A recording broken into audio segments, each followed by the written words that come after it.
ఒకప్పుడు నేను ఇంకుడు గుంతలు మాట్లాడాను, చెక్ డ్యాములు మాట్లాడాను, పొలాల్లో చిన్న కుంటలు మాట్లాడాను, ఇంకో పక్క మైండ్ ఇరిగేషన్ ట్యాంక్స్ అన్ని రిపేర్లు చేశాను. అన్నా హజార్ అని పిలిపించి మొత్తం రాష్ట్రం అంతా తిప్పి ఒక చైతన్యం తీసుకొచ్చాం. రాజేంద్ర కుమార్ అని వాటర్ మ్యాన్ ఆఫ్ ఇండియా అని ఈ యొక్క వాగులు వంకల్లో మళ్లీ నీటి వనరులు పెంచడానికి అనేక ప్రయత్నాలు చేశాం.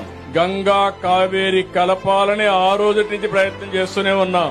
ఈ రోజు మళ్లీ కనీసం ఇది ప్రయత్నం చేస్తే లేట్ అవుతుంది కాబట్టి ఆంధ్ర రాష్ట్రంలో ఉండే నదులు అనుసంధానం చేయాలని మొట్టమొదటిసారిగా గోదావరి జలాల్ని కృష్ణా నదికి కలిపాం. రాబోయే రోజుల్లో గోదావరిని వంశధారకు కలుపుతాం, గోదావరిని పెన్నా వరకు తీసుకెళ్తాం.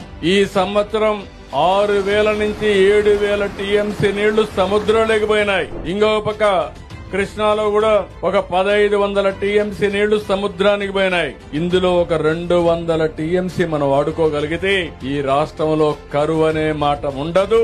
దానికే ప్రణాళికలు తయారు చేసుకున్నా.